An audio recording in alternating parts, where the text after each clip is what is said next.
24वां मंत्र 11वां अध्याय।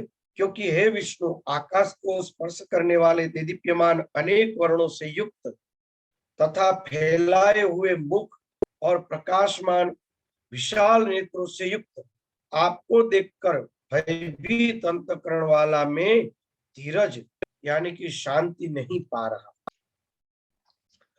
अर्जुन को शांति क्यों नहीं हुई? भगवान का विराट स्वरूप देखकर शांति इसीलिए नहीं हुई क्योंकि अर्जुन मंद वैराग्य। पहले बात होगी, अर्जुन पूर्ण वैराग्य नहीं है, अर्जुन मंद वैराग्य। अगर वो पूर्ण वैराग्य होता तो भगवान को गीता जी सुनाने की जरूरत ही नहीं पड़ती, वो स्वयं वो स्वरूप हो जाता, अभिन्न हो जाता कृष्ण तत्व से। वो तत्व से विलग है और अपने को प्रज्ञा के रूप में अनुभव कर रहा है। आज मैं भेजूंगा, कदाच मैंने भेजे या नहीं पता नहीं, तो काशी पंचक आदि गुरु शंकराचार्य जी ने काशी के ऊपर 5 श्लोक लिखे हैं, जो काशी हमारे के अंदर की प्रज्ञा है और शिव, उसमें इसके बहुत बढ़िया जवाब हो सकते हैं, बड़ा विस्तार हो सकता है, बहुत ही बढ़िया है। तो चंडीधाम वालों ने उसके ऊपर अभी निकाला था। तो वो जो प्रज्ञा जो है वो जीव है मंद वैराग्य, जो अपने आप को ईश्वर से विलग मानकर मैं ईश्वर का दर्शन कर रहा हूं, मैं विराट का अनुभव कर रहा हूं, ये प्रज्ञा अनुभव कर रही है।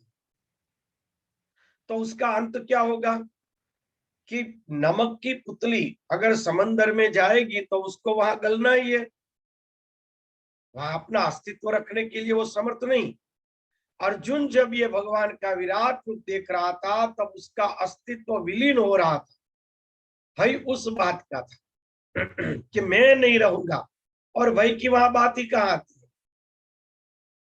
अपना जो अस्तित्व है वो अस्तित्व गंवाने का उसको भय है कि जब मैं व्यापक उस तत्व को देखने लगा तो मैं उनसे विलग नहीं रहूंगा, अगर मैं उससे विलग नहीं रहूंगा तो मेरे जैसा कोई अस्तित्व ही नहीं रहेगा, फिर मैं क्या करूंगा? एक प्रश्न उठता है वहां, तो फिर मैं क्या करूंगा? मेरा अस्तित्व ही नहीं रहेगा। महामृत्यु, मृत्यु नहीं, मृत्यु तो हर जन्म पे होती है, पर महामृत्यु बाद में कोई जन्म ही नहीं, नमक की पुतली की तरह समंदर में विलीन हो जाना। तो इस प्रकार से अर्जुन को जो भय था, इस बात का भय, मंद वैराग्य था ना, भय उत्पन्न हुआ कि अरे बाप रे, अभी तो मुझे युद्ध करना है, मेरे ये सब सगे संबंधी है, अभी तो मुझे द्रौपदी का एक जो है वो वचन निभाना है, मैं विलीन हो जाऊंगा तो क्या होगा मेरा? भाई ये था उसके। तो ये जो भय है, उस भय के लिए कहते हैं कि उन्होंने कहा कि आपका जो स्वरूप है ये मैं धैर्य और शांति नहीं प्राप्त कर रहा हूं। शांति नहीं रहेगी क्योंकि अंदर वासनाएं पड़ी है, बराबर है। और वो तो परम परम शांति, परम धाम का अनुभव करके भी उसको अशांति क्यों प्राप्त हुई? क्योंकि उसके अंदर संकल्प पड़े थे। संकल्प यानी अस्तित्व, प्रज्ञा का अस्तित्व, वहां बुद्धि तो प्रवेश नहीं कर सकती। जो प्रज्ञा है वो प्रज्ञा ही अर्जुन है, वो मंद वैराग्य है। वो मंद वैराग्य परमात्मा का दर्शन करके भयभीत हो गया कि अरे बाप रे, अब तो मैं भी नहीं रहूंगा, गया मैं।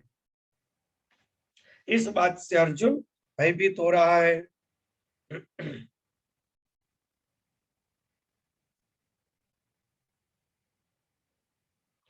चलो आगे का मंत्र लेते हैं। द्रष्टा करालानि च ते मुखानि दृष्ट्वैव कालानलसन्निभानि दिशो न जाने न लभे च शर्म प्रसीद देवेश जगन्निवास। दाढ़ों के कारण विकराल और प्रलय काल की अग्नि के समान प्रज्वलित आपके मुखों को देखकर मैं दिशाओं को नहीं जानता हूँ और सुख भी नहीं पाता हूँ। इसलिए हे देवेश, हे जगन निवास, आप प्रसन्न हो।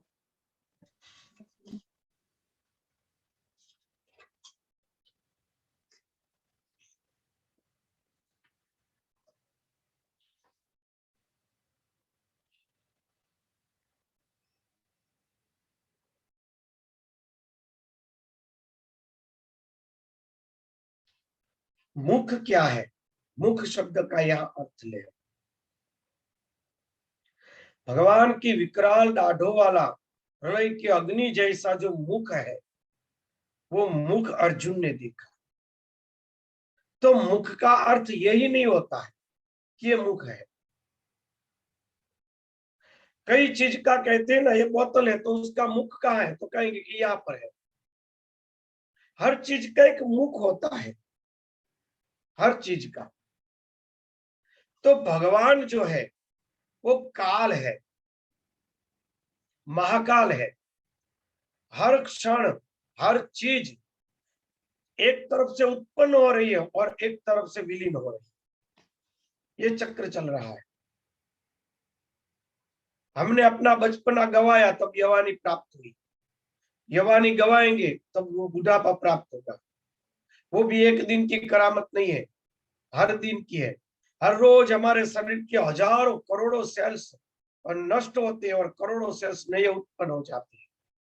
वो नष्ट हो रहे हैं, वो जवानी कहते हैं, वो नष्ट हो रहे हैं।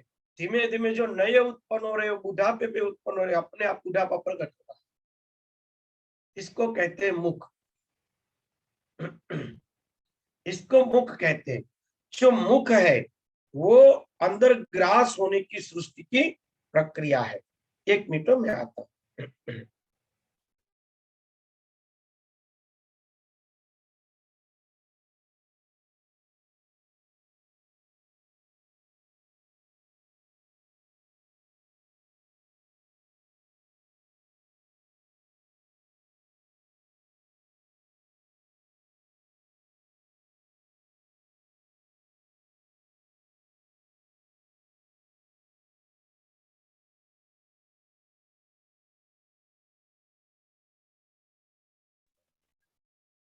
इसको कहते हैं मुख। भगवान का जो मुख है ना, वो महाकाल है। सर्व जीवों को अपने अंदर, सर्व पदार्थों को अपने अंदर क्षण क्षण पे, प्रति क्षण पे अपने अंदर ग्रासित कर रहा है, विलीन कर रहा है। वो एक जगह नहीं, सर्वत्र है। ये नेपकिन है, हर क्षण क्षीण हो रहा है। ये बोतल है, हर क्षण क्षीण हो रहा है। ये पुस्तक है, हर क्षण क्षीण हो रहा है। ये सब मुख है। सर्वतोमुख, सर्वतोमुख ये समझने जैसा शब्द है। सर्वत्र मुख है। सर्वत्र मुख यानी एक साथ 15, 20, 25, 30। अर्जुन ने कोई ऐसा शब्द ही नहीं निकाला। अगर उन्होंने मुख देखे होते तो कहता कि 1000 मुखे, सहस्त्र मुखे, 5 सहस्त्र मुखे, 1,00,000 मुखे। ऐसा कोई शब्द ही अर्जुन ने नहीं निकाला। अर्जुन ने सर्वत्र मुख ऐसा शब्द निकाला। क्यों? सर्वत्र जो मुख है यानी कि हर पदार्थ के अंदर जो नष्ट होने की शक्ति पड़ी हुई है, उस शक्ति को उसका मुख कहा जाए। वही उसका मुख है, जिसके द्वारा हर पदार्थ, हर व्यक्ति, हर चीज क्षण प्रतिक्षण नाश हो रही है। क्षण प्रतिक्षण। एक पटरी के 2 पट्टे होते हैं, वरना ट्रेन नहीं चल सकती है, और दोनों पैरेलली होते हैं। कोई भी वस्तु जितना उत्पन्न हो उतना ही अगर विनाश न हो तो सृष्टि बैलेंस में नहीं रहेगी। हर चीज जितनी उत्पन्न हो रही है ना, उतनी उसको नष्ट होना जरूरी है, वरना बैलेंस खो देगी ये सृष्टि। सृष्टि का एक नियम है, जितनी उत्पत्ति उतना ही विनाश। उत्पत्ति के साथ विनाश जुड़ा हुआ है और विनाश के साथ उत्पत्ति जुड़ी हुई है। हर विनाश के साथ उत्पत्ति जुड़ी होना अति जरूरी है। अगर उत्पत्ति नहीं जुड़ी हुई है तो बड़ा अनर्थ हो जाएगा, अगर विनाशी होता रहा। हर विनाश और उत्पत्ति एक साथ जुड़े हुए हैं, वो जुड़ा हुआ है, उसका संधि जो है वो परमात्मा का मुख है। वो मुख है जो सर्वत्र है, अणु अणु में है, हर पदार्थ में है। वो भगवान का मुख है।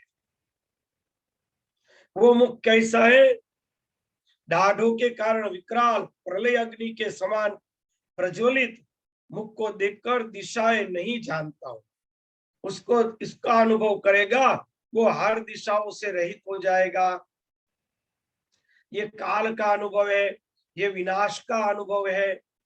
अर्जुन अभी भगवान की विनाशक शक्ति का अनुभव कर रहा है, जो हर पदार्थ में, हर अणु में पड़ी हुई है। उस विनाश का अनुभव किया तो कैसा था, जिसमें फिर दिशा ही नहीं सूझती है, व्याकुल हो जाता है, उसमें कोई सुख नहीं होता, विनाश में कभी सुख नहीं होता। इसलिए हे देवेश, हे जगन निवास, आप प्रसन्न हो। देखो भगवान तो प्रसन्न है ही, तो अर्जुन को ऐसे कहने की जरूरत क्या पड़ी। ये मंद वैराग्य बोल रहा है, ये जीव भाव बोल रहा है, ये अज्ञानता बोल रही है। भगवान खुद कहेंगे कि हे अर्जुन, तेरी अज्ञानता बोल रही है। असल में ये दर्शन करने के लिए तो बड़े बड़े सिद्ध भी व्याकुल रहते हैं। भगवान कहेंगे ये अणु परमाणु के अंदर जो सृष्टि की सर्जन और सृष्टि का लय हो रहा है, उस शक्ति का अनुभव भगवान ने इसको करवाया कि मैं सर्वत्र व्यापक ऐसी एक चेतना हूं जो अविनाशी हूं, मेरे में से ये सब उत्पन्न होता है और मेरे में ही ये सब विलीन होता है। ये मैं स्वयं ब्रह्म हूं, मैं अविनाशी हूं, मैं ही वो तत्व हूं। ये अर्जुन को अनुभव कराया। जहां पदार्थ नहीं, जहां सृष्टि नहीं, वहां वो तत्व है। इसलिए उसको दिशाएं दिखाई नहीं देती है, वहां दिशाएं है ही। दिशा नहीं यानी कि कोई सृष्टि ही नहीं, यानी कि कोई पदार्थ ही नहीं।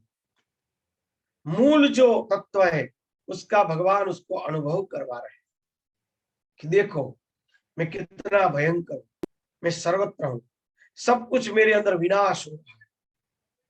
तो किसका मोह करेगा, किसके लिए मोह करेगा। सब विलीन होने वाला है। हमारा शरीर, हमारी प्रकृति, हमारी सोच, हमारी समझ, हमारी चॉइस, सब विनाश होने वाला है। हमारा नाम, हमारी ज्ञाति, जो जो भी हमने अपना खड़ा किया है, सब विनाश होने वाला है। वो जो विनाश होने की प्रक्रिया, वो महाकाल है, वो साक्षात परमात्मा है। कबीर जी ने कहा है ना कि मृत्यु से मिलना यानी खुद भगवान से मिलना। वो तो अज्ञानी होता है, वो जानता है कि अरे बाप रे मैं तो मर जाऊंगा, ये अर्जुन में हो रहा है, वही हमारे में हो रहा है, अरे बाप रे मैं मर जाऊंगा। पर जो सत्य जानता है वो कहता है कि जल्दी से आके मिल लो, हमें अब जगत नहीं चाहिए। किसका भाई। तो ये जो है अनेक मुखों के रूप परमात्मा जो है सर्वत्र सृष्टि को अपने अंदर समा रहे, उसका उसको अनुभव हो रहा है। आगे का मंत्र लेते हैं। अमी च त्वां धृतराष्ट्रस्य पुत्राः सर्वे सहैवावनिपालसङ्घैः भीष्मो द्रोणः सूतपुत्रस्तथासौ सहास्मदीयैरपि योधमुख्यैः वक्त्राणि ते त्वरमाणा विशन्ति द्रंष्टा करालानि भयानकानि केचिद्विलग्ना दशनान्तरेषु सन्दृश्यन्ते चूर्णितैरुत्तमाङ्गैः। वे सभी धृतराष्ट्र के पुत्र राजाओं के समुदाय सहित आप में प्रवेश कर रहे हैं और भीष्म पितामह, द्रोणाचार्य तथा वह कर्ण और हमारे पक्ष के भी प्रधान योद्धाओं के सहित सबके सब आपके दाढ़ों के कारण विकराल भयानक मुखों में बड़े वेग से दौड़ते हुए प्रवेश कर रहे हैं और कई एक चूर्ण हुए सिरों सहित आपके दांतों के बीच में लगे हुए दिख रहे हैं।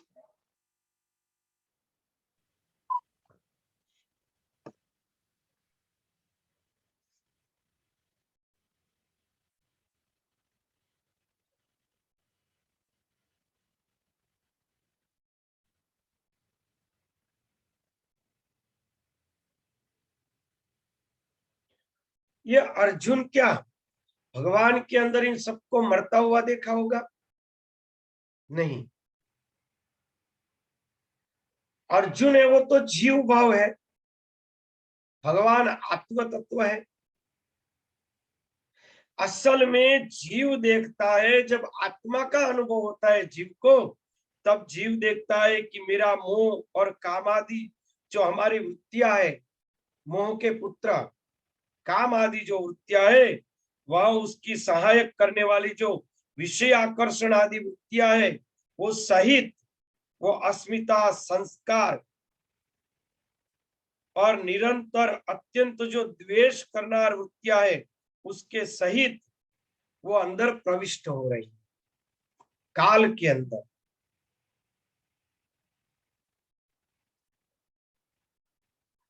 वो सबके सब योद्धा जो पहले अध्याय के अंदर तात्विक अर्थ रूप से दिए गए थे, उसी का इसमें नाम दिए गए। तो वो जो है हमारी विषय वृत्तियां है, हमारा द्वेष है, हमारा द्वंद्व है, हमारा मोह है, हमारा अहंकार है, वो सब कुछ एकाग्रता में बहकर परमात्मा में विलीन होता हुआ दिखाई दे रहा है अर्जुन को। यही होता है ना, हम जब ध्यान में बैठे और ध्यान में जब हकीकत में हमारे सामने व्यापक तत्वों का अनुभव होगा, तो चिंतन करो क्या होगा, यही होगा। हमारे अंदर की जो वृत्तियां है वो भगवान के अंदर विलीन होती हुई दिखाई देगी, फिर कुछ नहीं बचेगा।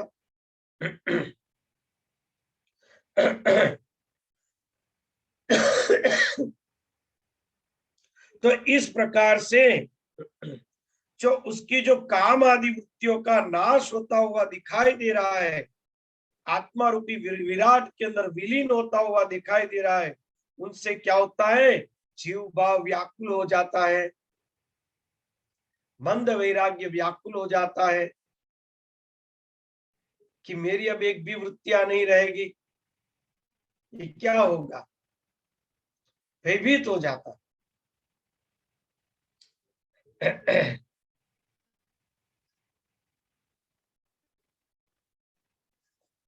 तो ये जो सब है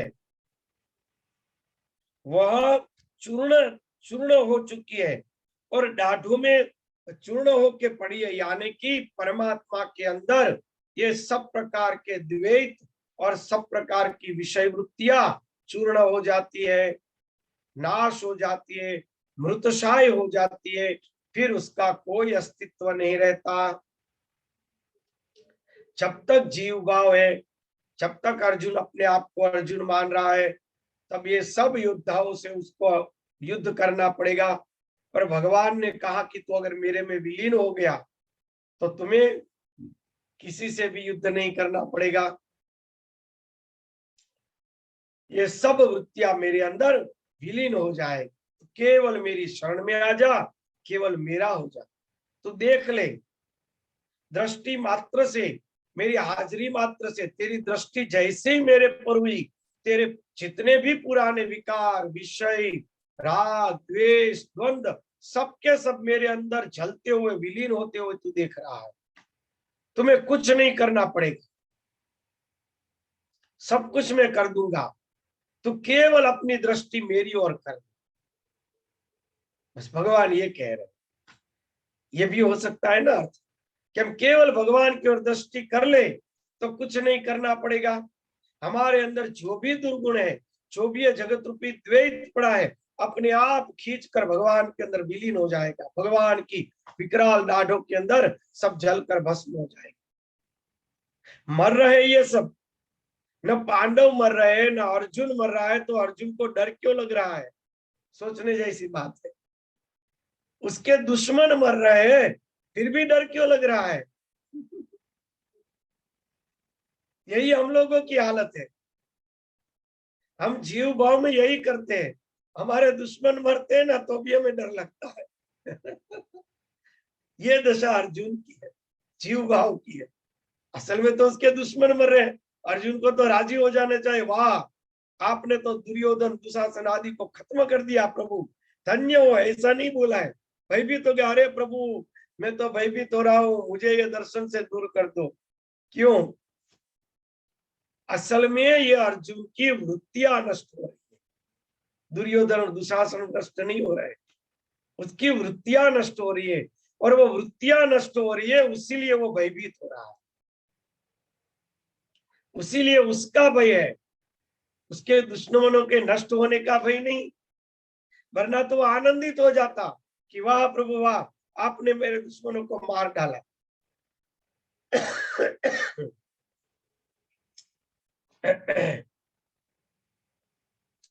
चलो आगे का मंत्र ले लेते हैं। यथा नदीनां बहवोऽम्बुवेगाः समुद्रमेवाभिमुखा द्रवन्ति तथा तवामि नरलोकवीरा विशन्ति वक्त्राण्यभिविज्ज्वलन्ति। जैसे नदियों के बहुत से जल के प्रवाह स्वाभाविक ही समुद्र के ही सम्मुख दौड़ते हैं, अर्थात समुद्र में प्रवेश करते हैं, वैसे ही वे नरलोक के वीर भी आपके प्रज्वलित मुखों में प्रवेश कर रहे हैं। जो भी वृत्तियां है वो नर नहीं, असल में तो हमारी वृत्तियां ही है।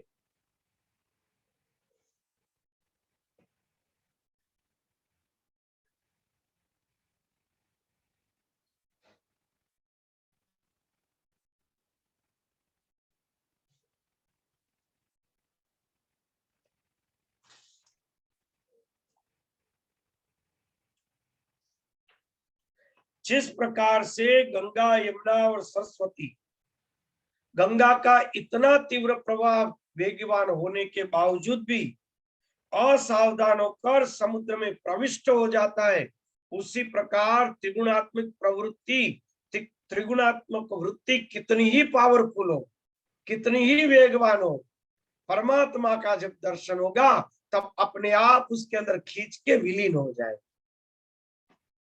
कुछ करना नहीं पड़ेगा, कुछ करना नहीं पड़ेगा। भगवान में सत्वगुण, तमोगुण, रजोगुण सब प्रकार की जो वृत्तियां है वो परमात्मा के प्रकाश के अंदर विलीन होते ही सब नष्ट हो जाएगी। अर्जुन ये दर्शन कर रहा है कि त्रिगुणमय, त्रिगुण रहित हो जाऊंगा, गुणातीत हो जाऊंगा, क्योंकि जो तीनों के तीनों प्रकार के गुण है वही नर है, वही इन सब परमात्मा के अंदर विलीन होता हुआ दिखाई दे रहा है।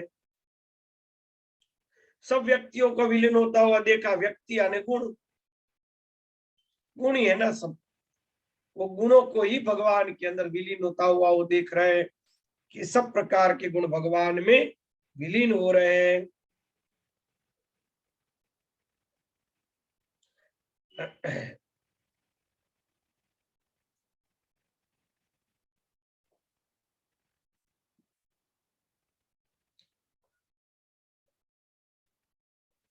चलो आगे का मंत्र लीजिए। यथा प्रदीप्तं ज्वलनं पतंगा विशन्ति नाशाय समृद्धवेगाः तथैव नाशाय विशन्ति लोकास्त्ववापि वक्त्राणि समृद्धवेगाः। जैसे पतंग मोहवश नष्ट होने के लिए प्रज्वलित अग्नि में अतिवेग से दौड़ते हुए प्रवेश करते हैं, वैसे ही ये सब लोग भी अपने नाश के लिए आपके मुखों में अतिवेग से दौड़ते हुए प्रवेश कर रहे हैं। जैसे ही ज्ञान प्रकट हो जाएगा, ज्ञान प्रकट होते ही हमारी रजोगुण वृत्ति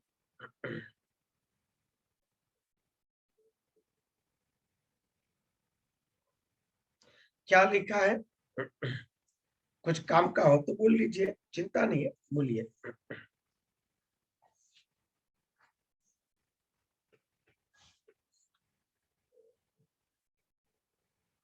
आपका वॉल्यूम बंद है। आशा दीदी से एक प्रश्न ले लेते हैं, पर आप इसको कंटिन्यू रख लीजिए, एक बार इसको पूरा कर लेते। हाँ कैसे तो ही ये ज्ञान जो है, प्रकट होता है, ये जो आपका रजोगुण वृत्ति है, रजोगुण वृत्ति को नष्ट करने के लिए कितना सामर्थ्य चाहिए, फिर भी रजोगुण वृत्ति पूरी नष्ट नहीं होती। अंत में विचारों के रूप में ध्यान में भी भमती रहती है हमारी बुद्धि, हमारा मन। अनेक प्रकार के सात्विकता में भी अगर भ्रमण करती रहे तो सात्विक रजोगुण है, रजोगुण तो रहेगा ही। तो रजोगुण को नष्ट करना इतना कठिन है, पर भगवान का स्वरूप जब ज्ञान रूप प्रकट हो जाएगा तो अपने आप रजोगुण खींचकर भगवान में विलीन हो जाएगा। जैसे पतंगे अग्नि के अंदर अपने आप खींच के नष्ट हो जाते, उसी तरह सब प्रकार के रजोगुण परमात्मा का ज्ञान होते ही उसमें संपूर्णतः विलीन हो जाता है। हाँ बोलो, क्या बोल रहे थे आप लोग कुछ? विष्णु भैया चाहते हैं कि आशा दीदी प्रश्न पूछे। हाँ, आशा दीदी कौन है?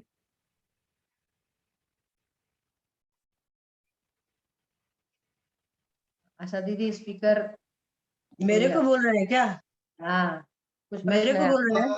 हाँ हाँ,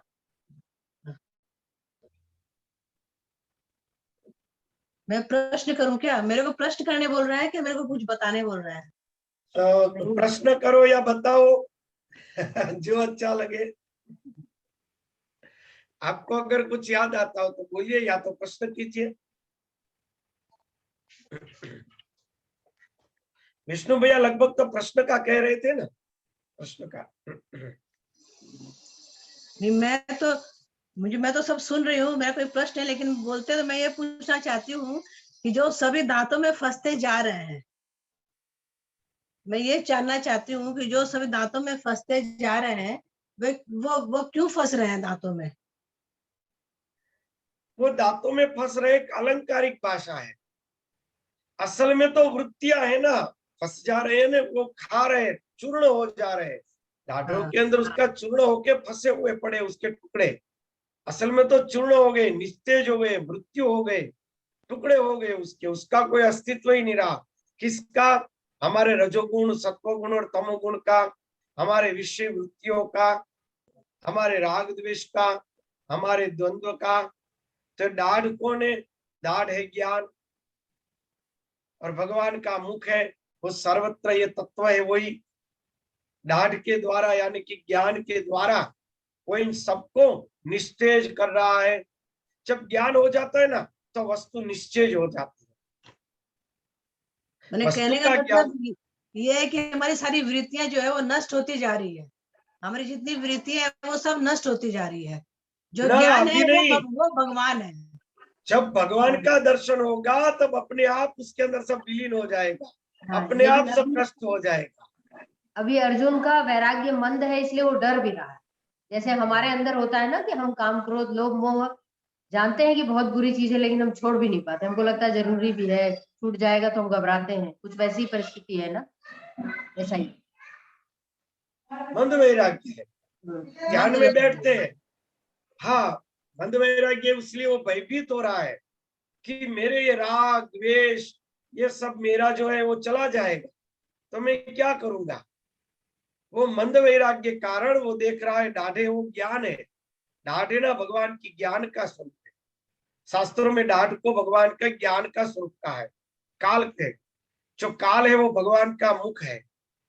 ज्ञान के द्वारा हम देख सकते हैं कि पूरी सृष्टि भगवान में विलीन हो रही है। वो ज्ञान के द्वारा ही पता चलता है कि देखो सब कुछ, ध्यान से देखो तो सब कुछ नष्ट हो रहा है, असल में कुछ बना ही नहीं है, दिन प्रतिदिन सब कुछ नष्ट हो रहा है। तो इस प्रकार से ज्ञान के द्वारा नष्ट हुआ अर्जुन देख रहा है। तो दाढ़ की उपमा दी गई है, ये उपमा के द्वारा समझाया गया है, क्योंकि इतना बड़ा गहरा ज्ञान सीधा ही समझाना बड़ा कठिन है, तो समाधि भाषा से समझाया गया है। समाधि भाषा से बताया गया है कि सर्वतोमुख सर्वत्र मुख वाला, यानी अणु परमाणु में जो चेतना है, जो साक्षी है, उसका जो ज्ञान है, जो ज्ञान हो जाता है तो सब हमारी वृत्तियां, पूरी की पूरी सृष्टि उसी तत्व के अंदर विलीन होने लगी, फिर कुछ नहीं बचेगा। बराबर है ना, विलीन होने लगे।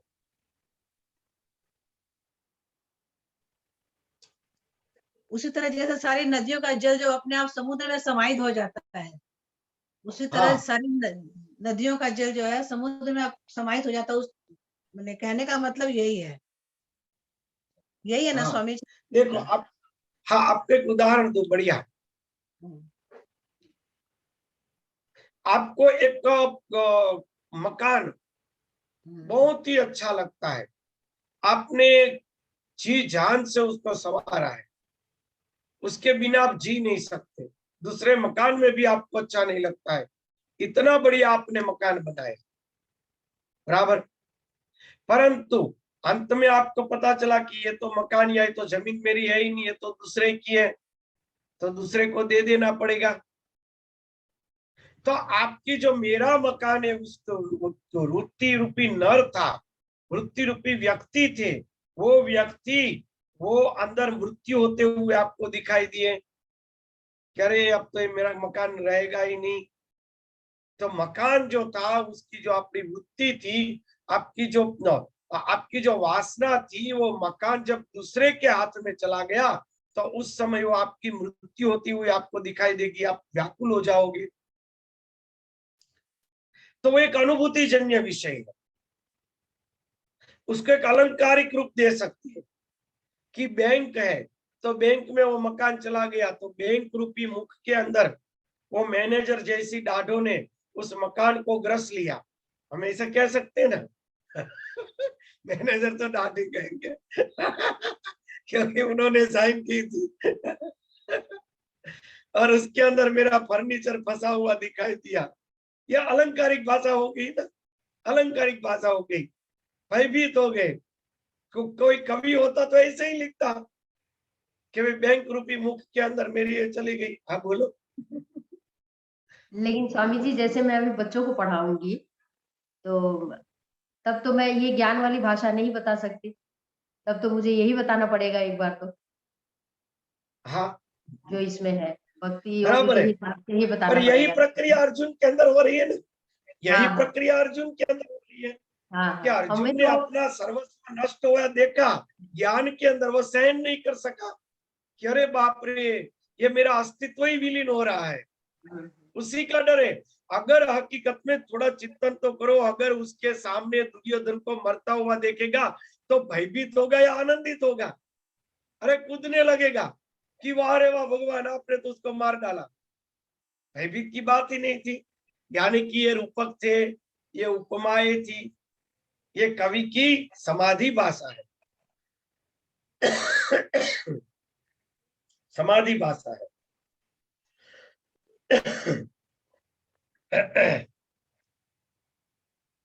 तात्विक अब हमें तो समझ में आ रहा है स्वामी जी, क्योंकि हमारे साथ ऐसा होता है कि हम जो ध्यान करने बैठे हैं और माला करने बैठे हैं तो बहुत सारी जो है वृत्तियां प्रकट होती हैं, और हम ऐसे दूसरे के सामने ज्ञान भले ही बखानते कि हम ऐसे करेंगे और वैसे करेंगे, लेकिन उस समय हम कर नहीं पाते, ऐसा होता है।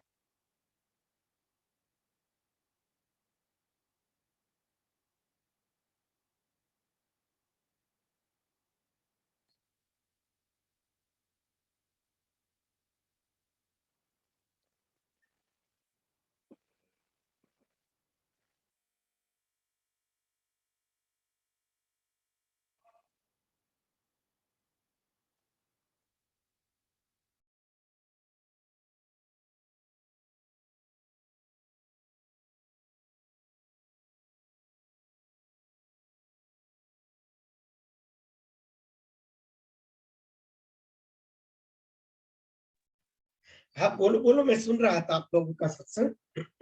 नहीं, हमें तो अब थोड़ा ये समझ में आने लग गया स्वामी जी, इतने दिन से वो तात्विक अर्थ सब चीज के समझ रहे हैं ना, तो समझ में थोड़ा आने लग गया है। ऐसा होता है, हमारे साथ भी होता है कि हम बात तो बड़ी बड़ी बोल देते हैं, लेकिन जब छोड़ने का समय आता है तो हालत खराब हो जाती है, ऐसा होता हाँ है। हाँ तो वही तो अर्जुन के साथ हो रहा है, इसलिए हाँ अर्जुन को मंद वैराग्य कहा गया। अगर पूर्ण वैराग्य होता तो आत्मा में विलीन हो जाता। कई साधकों का अनुभव होता है कि भाई ध्यान करते करते एक बार इतना भय हो गए, भयभीत हो गया कि वो साधना उन्होंने छोड़ दी। बनता है ना, कई ऐसे साधक सामने हमारे लोगों के आते हैं, कहते कि क्या भय लगा पता ही नहीं, फिर साधना हम नहीं कर सके, फिर डर गया वो व्यक्ति, फिर उन्होंने साधना छोड़ दी। डर किस बात का? यह अर्जुन की स्थिति है। अर्जुन के सामने जब उसका आत्म स्वरूप प्रकट हो गया, व्यापक स्वरूप प्रकट हो गया, तो भयभीत हो गया, क्योंकि वो देख रहा था कि मेरी सब विषय, मेरी सब वृत्ति, मेरा अस्तित्व, मेरा जो कुछ है वो उसके अंदर विलीन हो रहा है।